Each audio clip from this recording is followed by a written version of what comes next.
Good afternoon, everyone. We have about 17 people on the call, which is a great number because that is as many members as we have at CUSP, the Canadian Urban Sustainability Practitioners. So now is as good time as any to get started. So welcome to a cracking webinar on integrating equity into program. So I will ask you to put yourself on mute unless you have to ask a question, and there will be room for that. So today's presentation is brought to you by CUSP. My name is Abi. I am the new program manager for the LEAP project, which is working with 6 cities across Canada and supporting them as they integrate equity into their program strategy. Now, today's presentation is broken into more or less 3 chunks. The first chunk is about 20 minutes. Farah Anderson from Cadmus is going to give us a rundown of the context, a background and overview of both the project as well as the specific webinar integrating equity into EV. And then we have Philip Kay, who will be giving us a few examples of what other cities have done in integrating equity into EV strategies. And then finally, we have Nadine from the City of Toronto, who's been spending some time with us and talking to us about the work that they have done with the City of Toronto and putting some of this to action. There's room for discussion in between each of these segments about so we're hoping to get everyone out of here in an hour and a half from now. This webinar is also being recorded. If you need to send this, if you wanted your colleagues to be here and they're not here, if you want to send this to a friend, I will, at the end of this call, I will put together a little video and send it out. Now, bear in mind, feel free to have a very candid discussion. The discussion segments will be cut out from the final video. The video will only focus on the presentation aspects of it. So we have about 22 people on the call. I might have to put folks on mute, and I'll unmute. So if you're on a phone, I will ask you that you mute yourself because it might be a little difficult for the rest of us to hear. Otherwise, I'm afraid I might have to crack the whip and mute all of us, and we don't want that. So please put yourself on mute if you're on call, and let's get this started. So the first segment is brought to you. Abby. Yes, ma'am. Abby, it's Allison here. I'm just noticing because I'm trying to mute them. It is somebody who is on the phone, not using the computer audio. So if you're using old school phone, put yourself on mute because I can't mute you. Thank you. You just did it. Thanks very much. Caller number 5. Okay. That's it. Thank you. So I'm going to pass the reins on to Farah, and I will be moving the slides forward. Great, yeah, thanks, Abhi. Hi all, it's Farah Anderson from Cadmus. I'm really excited to be here with you all today, but Abhi, I realized before we fully pass over to me, if you wanted to do a quick intro on who we are for CUSP, that would be great, and then I'll sort of fully take over from there. Sounds good. So, at CUSP, we are, like I said before, supporting a group of Canadian cities about, specifically in the context of this project, 6 cities who are working to build in equity in their renewable energy transition. So, cities starting from the west, Surrey, Saskatoon, Winnipeg, Toronto, and Ottawa might be missing one, I think. But so the leaders of this project, it's a multi-city collaborative initiative, and we've been working on 3 efforts. One is taking a equity and inclusion approach, and the second is developing a set of tools, and the third is sharing best practices. And Cadmus has been we've leaned on Cadmus heavily on some aspects of this project, specifically around developing the guidebook to equity clean energy program. And if you haven't seen it before, it's available on our website. It's really a step-by-step process that cities can go through in thinking and incorporating equity into the clean energy program design. And Cadmus has really been a great partner with us on this, and this, especially in delivering webinars like this. So I will pass it on now back to Farah, who will take us forward. Great. Yep. Thanks, Abhi. So, hi all. As mentioned, I'm Farah Anderson. I'm an associate at Cadmus. I'm joined by my colleague Philip Kraychuk, a senior associate here at Cadmus. And just really briefly, as some of you are familiar, our team provides a variety of technical and strategic support to cities on renewable energy and other aspects of climate mitigation and resilience. One of those aspects is centering equity. So most relevant to this presentation, this webinar actually builds on content that we developed for the Urban Sustainability Directors Network Guidebook on Equitable Clean Energy Program Design for Local Governments and Partners. It is publicly available, and so you may hear us make reference to the guidebook steps as we go through, so just wanted to mention that. As Abhi noted, today's webinar is focused on integrating equity into city clean energy, particularly electric vehicle programs. And so we'll focus on some key framing concepts and then examples before turning it over to Nadine at the City of Toronto. In terms of framing concepts, one of the key ones we wanted to start with here is really what do we mean by equity? And so some of this has been covered in prior resources that you've received, other webinars, so I'll just touch on it very briefly. In terms of equity, there's really kind of three aspects that we focus on. The USDN definition of equity includes these three. The first is procedural, which is really around ensuring that processes are fair and inclusive. So it's really that inclusion element. The second is distributional. So this is really around ensuring that resources or benefits and burdens of a policy or program are distributed fairly, particularly prioritizing those with the highest need first. So this is often characterized around access. Next is structural.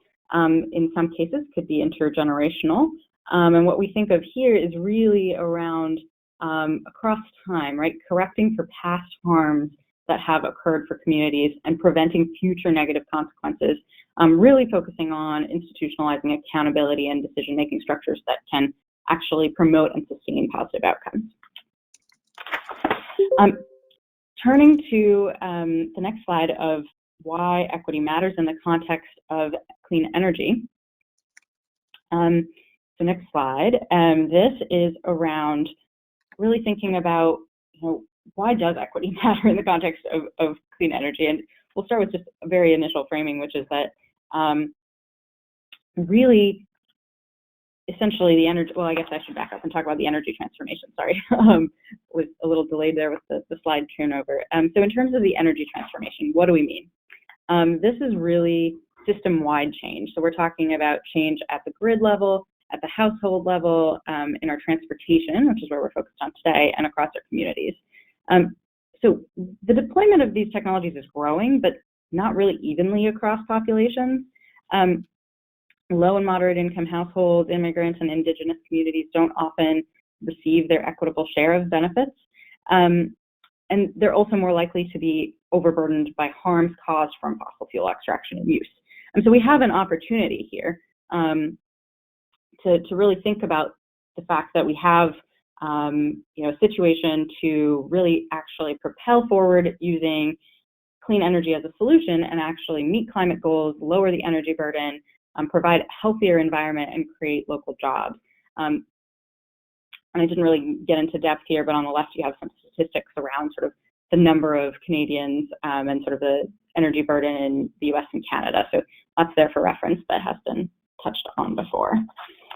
So to move forward in terms of designing the program and really centering equity, we're thinking about here one really key concept we wanted to start with is the idea of targeted universalism.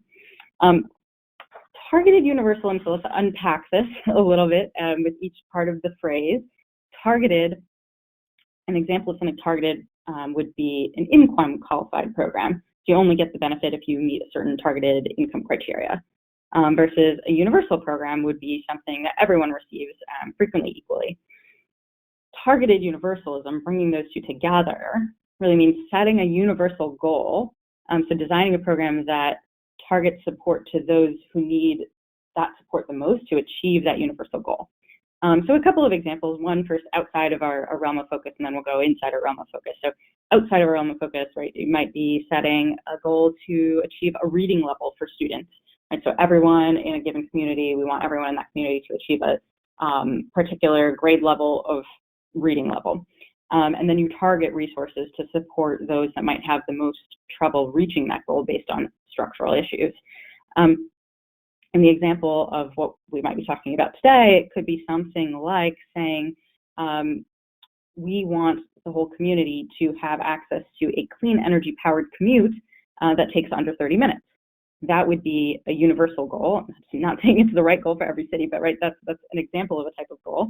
And then you would target support towards those with maybe the longest commute times, the dirtiest commutes, those types of things. So really the concept here is designing a program for those that are most marginalized. And we'll talk more about some of the other steps that are listed at the bottom of this slide as we get into the further content. So the next slide really highlights the other framing that we wanted to have here. I'm not going to talk through each of these, but the guidebook that I'd referred to at the outset that is publicly available outlines these 12 key design principles for equitable clean energy programs. And we really want to encourage cities to come back to these at every stage in the process. This is really sort of the driving framework behind everything else, and we really encourage you to come back to these. So without talking through each of these, because as I mentioned, they are available elsewhere, did want to at least just provide you a little bit of a flavor for what it could look like to apply a couple of these to a clean energy program, particularly in the electric vehicle context. So one is on the left middle row, one is recognize structural racism. So thinking about, for instance, where do people live? Where people live is frankly often in North America tied to certain histories where there may have been structural racism. So in the US, there's a history of redlining in which certain communities were not able to pursue living in certain areas. They were literally redlined through the financial services system and other means. And so that then has ramifications, fast forward to today, for where communities live and what transportation options connect them to other places that they might need to go. So being aware of what structural racism looks like in your city landscape is really key to starting off on the right foot and designing an equitable program. Another one to just touch on briefly is integrate with other services.